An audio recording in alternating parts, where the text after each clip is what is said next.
It was a bright and calm afternoon when Marcus Johnson, a successful black businessman, walked into the prestigious Evergreen Bank, located in the heart of the city. Marcus was confident as he entered the bank, his sharp suit and clean appearance reflecting his professional success. He had a growing investment company and was looking for a new account to manage some of his business transactions. He was no stranger to banks, having dealt with financial matters for years. Today, however, would be different. As Marcus approached the counter, he was greeted by Karen Stevens, the bank's manager. Karen was a middle-aged woman who had worked at Evergreen Bank for over 10 years. She had seen many clients come and go, but today she made an assumption based solely on Marcus's appearance. "How may I help you, sir?" Karen asked, offering a forced smile. "I'd like to open a business account," Marcus replied politely, handing her the necessary documents. "I'm looking to expand my company and need a reliable bank to help manage the accounts." Karen's smile faded slightly as she took the papers from him. Her eyes scanned Marcus quickly, and she made a judgment in her mind without saying a word. She glanced at his attire, his casual demeanor, and in that moment decided that he didn't look like the kind of person who should be opening a business account at Evergreen Bank. Without thinking, Karen rudely asked, "Are you sure you're here for the right purpose?" Her tone was dismissive, and her words carried an unspoken assumption. She couldn't quite place why, but something about Marcus made her think he wasn't fit for such services. Marcus, surprised by the tone of her question, answered, "Yes, I'm here to open a business account. I'm a successful entrepreneur, and I've done this before at other banks." Karen hesitated before typing into her computer. She continued to glance at Marcus with an attitude, unconsciously doubting his financial capabilities. In a stern voice, she said, "We'll need to check some things. I'll need to ask you a few more questions to verify your eligibility. But right now, it doesn't seem like you're qualified for the business account we offer." Marcus was stunned. He had opened several accounts in the past, and this was the first time someone had questioned his right to open one based on his appearance.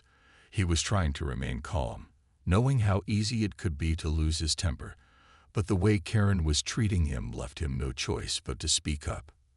"I assure you, I'm more than qualified," he said, trying to remain composed. "I have all the necessary documentation, and I've been running my company for years." Karen, though, wasn't listening. She stood her ground, insisting that Marcus needed to fill out additional forms and answer unnecessary questions before being allowed to proceed. Her attitude had now shifted from condescension to outright dismissal. Marcus stood up, feeling disrespected and humiliated. He had worked hard to build his business and was proud of what he had achieved. Yet here he was, being treated like someone who didn't belong in a bank meant for successful entrepreneurs. With a deep breath, he walked out of the bank, refusing to let Karen's attitude get the better of him. But little did Karen know, the consequences of her actions were just beginning.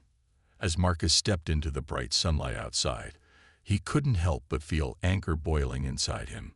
He had been treated unfairly because of his appearance, and he wasn't going to let it slide. He knew what he had to do next. After leaving Evergreen Bank, Marcus Johnson's anger and frustration began to settle into something more focused, a determination to stand up for himself. As he walked down the busy street, he replayed the incident in his mind. The way Karen had looked at him, her tone, and the words she used. Everything about that encounter was unfair and, more importantly, based on nothing but assumptions about his race. He had been calm in the moment, but now he realized he couldn't let this go. He had worked too hard for his success to let someone like Karen undermine it with rude, judgmental behavior. Back at his office, Marcus sat at his desk, staring at the computer screen, but not really seeing it. Instead, he was thinking about what action he could take. He had already made up his mind. He was going to file a formal complaint against Karen, but he knew he couldn't do it alone. Marcus called his lawyer, Rachel, a sharp and experienced attorney who had helped him with business matters in the past. Rachel answered the phone with a warm greeting, but the tone of her voice quickly shifted when Marcus told her what had happened at the bank. "That's awful, Marcus," Rachel said, her voice filled with disbelief. "You shouldn't have been treated that way, and you certainly shouldn't have been turned away based on assumptions about your appearance." Rachel agreed to help Marcus draft a formal complaint. The first step was to gather all the necessary information about the incident. Rachel asked Marcus to write down everything he could remember about the encounter, including the time, the date, and the specific words that had been said. Marcus did just that, noting every detail, no matter how small. While Rachel worked on the legal side, Marcus started thinking about how he could make his case public. He knew that if he didn't speak out, the same kind of thing could happen to someone else in the future. The world needed to see the discrimination he had faced, and he was determined to make sure that Karen and Evergreen Bank were held accountable. With Rachel's advice, Marcus decided to reach out to the media. He knew that doing so would bring attention to the issue, but it was a step he was willing to take. He called a few local news outlets and explained his story. At first, the reporters were hesitant, but after hearing more about his background and the details of the incident, they became interested. Marcus agreed to an interview, feeling nervous but certain that this was the right thing to do. The next morning, the news story was broadcast on local television and picked up by several news websites. The story spread quickly, gaining traction as people became aware of the racial discrimination Marcus had faced. Many viewers expressed their support for him on social media, some sharing their own stories of similar treatment. Marcus felt a mix of emotions, relief that people were beginning to understand his side, but also a renewed sense of frustration. He had hoped that the bank would apologize, but instead, they stayed silent. Still, Marcus knew he was not backing down. This fight was bigger than him. It was about standing up for what was right. As the news spread, more people began to speak out. Social media posts, tweets, and even blog articles discussed how this incident highlighted the need for racial equality in businesses everywhere. People began to realize that what happened to Marcus was not just an isolated incident. It was a symptom of a much larger issue. The more he thought about it, the more Marcus was convinced that his actions had the potential to create real change. He wasn't just standing up for himself anymore. He was standing up for everyone who had ever been unfairly judged or mistreated because of their race. As the story of Marcus Johnson's treatment at Evergreen Bank spread, it didn't just stay local. It gained attention far beyond what he had imagined. His story resonated with many people who had faced similar forms of discrimination, and soon he was receiving messages of support from all corners of the country. Marcus had never expected this kind of reaction. He had simply wanted to open an account and go about his day, but now he found himself at the center of a national conversation about race and equality. While the positive messages of support were uplifting, the backlash from some quarters was less than kind. Evergreen Bank, under growing pressure, finally issued a brief statement about the incident. They said they were looking into the matter, but no apology was offered, and no mention was made of Karen's actions. This left many people feeling as though the bank was simply trying to sweep the issue under the rug. Marcus, however, wasn't about to let that happen. He had started this journey to make sure no one else had to go through what he had experienced. Now he was more determined than ever to see the issue through, even if it meant facing further challenges. As more media outlets picked up his story, Marcus was invited to appear on a well-known morning show. The host, a respected journalist named Linda Johnson, was empathetic to Marcus's situation. The interview was set to air live, and it would give Marcus a chance to tell his story directly to the public. When the day of the interview arrived, Marcus felt a mixture of excitement and nerves. He had prepared himself well, but speaking about his personal experience was still difficult. He arrived at the studio early, where he was greeted by a team of producers and makeup artists. As he sat in the waiting area, he could hear the bustling sounds of the show preparing for its live broadcast. But all of that faded as his interview time approached. When Marcus was finally seated across from Linda, the camera lights brightened, and the cameras began rolling. Linda greeted him with a warm smile. and the conversation began. "Marcus, thank you for joining us today," Linda said, her tone kind. "You've shared your story with the media, and we've seen the powerful support that's been building behind you. But tell us, what was it like for you when you first walked into that bank?" Marcus took a deep breath and began to speak. "It was humiliating," he said honestly. "I've worked my whole life to build something successful, and for someone to assume I couldn't afford to open a business account because of how I look, well, it was painful. But I didn't just want to be a victim. I wanted to use my experience to shed light on what's happening far too often in places like this." He spoke about the dismissive attitude of Karen Stevens, the bank manager, and how her words had not just affected him personally, but had opened his eyes to the much deeper issue of racial inequality that existed in the financial sector and beyond. The interview was powerful. Linda listened attentively, and when Marcus finished speaking, she nodded thoughtfully. "Thank you for sharing that with us, Marcus. It's clear that this is about much more than just one bad experience at a bank. It's about addressing a culture of discrimination that still exists in many places." After the interview aired, the public response was overwhelming. Social media exploded with comments and support. Many people thanked Marcus for having the courage to speak out and praised him for his bravery in shining a light on systemic issues.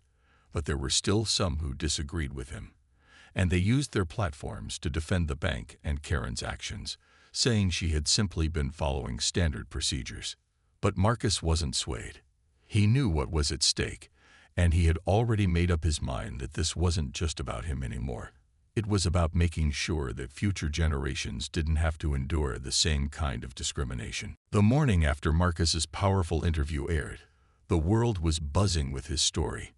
News outlets from all over the country were calling, eager to get his perspective on the situation and his next steps. It was clear that Marcus's bravery in speaking up had struck a chord with the public. Many were applauding him for not backing down, and his social media accounts were flooded with messages of support. But even with all the positive attention, Marcus felt the weight of the situation. It was one thing to speak out, but now he had to figure out how to turn this moment into a lasting change. He knew that the media attention would eventually fade, but the fight for racial equality had to continue. One morning, Marcus sat down with his lawyer, Rachel, to discuss their options moving forward. Together, they reviewed the steps they had already taken. The complaint to the bank, the media coverage, the public support. They were all part of the plan. But what was next? Rachel, always methodical, suggested that they look into a formal legal action against the bank. While Marcus had already spoken out and shared his experience with the public, Rachel believed they could push further by filing a lawsuit for racial discrimination. This, she explained, would not only hold the bank accountable, but also send a clear message to other businesses that such behavior would not be tolerated. Marcus listened closely, knowing that this would be a big step. He wasn't sure he wanted to get involved in a lengthy legal battle, but he also knew that doing nothing wasn't an option. He had come this far, and he wasn't about to let the issue of racial inequality fade into the background again. As Rachel worked on the legal aspects of the case, Marcus began to receive even more support from the public. He received messages from people in the business world who had faced similar discrimination, and many shared their own stories of being judged based on their race, appearance, or background. Marcus felt encouraged by their courage and realized that he wasn't alone in this fight. One afternoon, Marcus received a call from an unexpected source: the CEO of Evergreen Bank. The call was brief, but it made a significant impact. The CEO apologized for the actions of Karen Stevens and assured Marcus that the bank was taking steps to address the issue. The CEO also mentioned that Karen would no longer be working at the bank. While Marcus appreciated the apology, he didn't feel it was enough. He wanted real change, not just empty promises. He knew that removing one person from a position of power wasn't going to solve the larger problem of systemic racism in business. He thanked the CEO for the call, but made it clear that he would continue pushing for more. Marcus's persistence paid off. A few weeks later, Evergreen Bank announced that they were launching a company-wide diversity and inclusion training program for all of their employees. The bank also committed to reviewing their hiring and promotional practices to ensure they were truly inclusive and fair. While Marcus was pleased with this progress, he knew there was still more work to be done. The battle for racial equality in business and society was far from over, but as he stood in front of the camera once more, he felt a sense of accomplishment. His voice had been heard, and change had started to take shape. The weeks following Marcus's legal battle and the bank's announcement of diversity and inclusion programs brought a sense of both accomplishment and anticipation. The news about Evergreen Bank's initiatives spread quickly, and many companies across the country took notice. Marcus's story had opened a door for others to share their experiences, and it was clear that this was just the beginning of something much larger than he had anticipated. Marcus's role in the conversation about racial equality in business and society was growing. He had become an unexpected spokesperson, not just for the Black community, but for anyone who had faced discrimination. While Marcus was grateful for the support and for the changes he was helping to inspire, he was also aware of the pressure that came with it. The stakes were high, and there was still much more work to be done. One afternoon, Marcus was invited to speak at a large event focused on diversity in the workplace. The event was organized by a group of companies and organizations committed to fostering inclusive and equitable environments. It was being held at a prestigious conference center in the heart of the city, and some of the most influential business leaders would be in attendance. Marcus was nervous as he prepared for his speech. He had spoken to the media before, but this was different. He wasn't just telling his story anymore. He was setting the stage for a broader discussion. The audience was eager to hear from someone who had experienced discrimination firsthand and who was now pushing for change. As the day of the event approached, Marcus received a few encouraging messages from people who had seen his work and were inspired by his efforts. They expressed gratitude for his courage and assured him that he was making a difference. His confidence grew as he read the messages, and by the time he stepped onto the stage, he was ready to share his message. The room was packed when Marcus took the microphone. A hush fell over the crowd as he began to speak.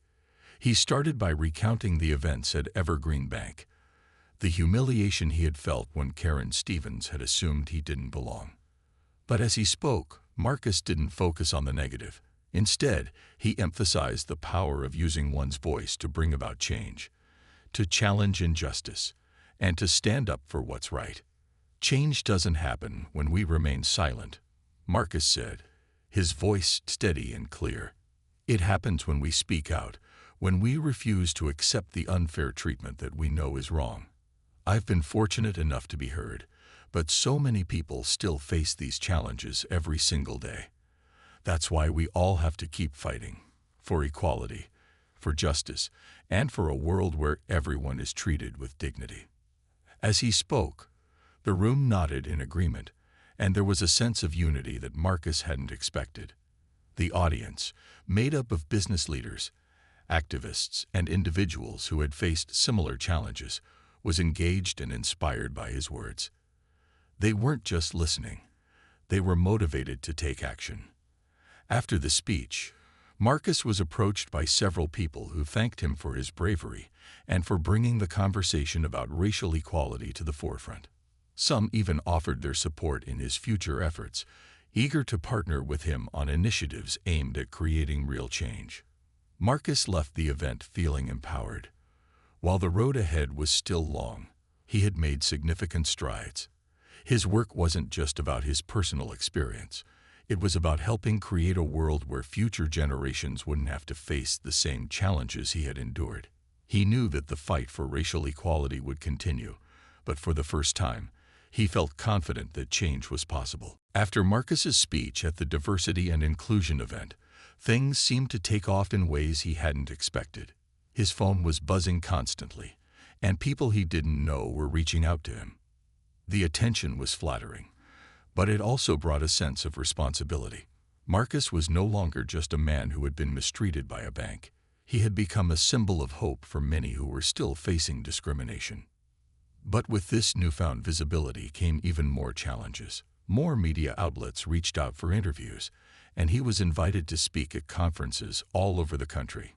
It seemed like the world had finally woken up to the problems he had been speaking about. As his platform grew, Marcus made a decision. He was going to make sure his story wasn't just about the past. It would be about building something better for the future. One of the first steps in Marcus's plan was to partner with organizations that were already working toward racial equality and justice. He was introduced to a group of activists who had been leading efforts to promote fairness in hiring and workplace treatment. Together, they brainstormed ways to amplify the voices of people who had been overlooked, just as Marcus had been at Evergreen Bank. Meanwhile, the public attention on Evergreen Bank continued. People were still talking about the incident, but Marcus's actions had shifted the conversation. It wasn't just about one bad experience. It was about addressing the culture that allowed such discrimination to happen in the first place. Even the bank had started taking small steps in the right direction. They had issued a statement saying that they were committed to improving their internal policies and making diversity a top priority. But many people felt that these actions were not enough. Marcus was one of those people. One afternoon, Marcus received a letter from Evergreen Bank. The letter was from the CEO, and while it didn't exactly apologize, it did offer some concrete steps the bank had taken to improve their diversity initiatives. They had implemented new training programs for all employees and were reevaluating their hiring practices. The CEO invited Marcus to come in and meet with them to discuss how they could further their efforts. While part of Marcus wanted to brush the letter off and continue with his activism, he realized that this could be a pivotal moment. The bank had reached out to him because of the attention his story had gotten, and this was his chance to push them for real change. So, he agreed to meet with the CEO. A week later, Marcus walked into Evergreen Bank's headquarters. He wasn't sure what to expect, but he knew that he had a unique opportunity to influence the bank's future. He was greeted by the CEO and several key executives who had been involved in the diversity and inclusion work. The meeting was cordial, but Marcus didn't hold back. He spoke passionately about the need for change, about the importance of not just training employees, but creating a culture where people of all races felt welcomed and valued. The CEO listened attentively, and at the end of the meeting, he made a promise. Evergreen Bank would work harder to include people of all backgrounds in leadership positions, not just as employees, but also as decision-makers. Marcus left the meeting feeling cautiously optimistic. It wasn't everything he had hoped for, but it was a step in the right direction. As he drove home that day, Marcus couldn't help but reflect on how far he had come. A year ago, he had never imagined that his personal experience would lead to something like this. But now, as he looked ahead, he knew that the fight wasn't over. He had made progress, but the work had only just begun. There were many more conversations to have, and many more steps to take. After his meeting with Evergreen Bank's CEO, Marcus felt a renewed sense of purpose. The conversation had been productive, but he knew that the road ahead would require even more effort. It wasn't enough to just make noise. He needed to ensure that lasting, meaningful change was implemented, not just in the bank, but across other industries as well. He felt like the momentum had built, and now it was his responsibility to keep pushing for progress. Marcus was invited to a roundtable discussion on racial equality in the workplace, a gathering of influential leaders in business, education, and activism. The event was being held in a large conference room in Washington, D.C. The room was full of people who had been working on similar issues for years. Marcus felt a bit nervous, but also excited. This was an opportunity to connect with people who shared his mission and learn from their experiences. The roundtable discussion was filled with honest conversations.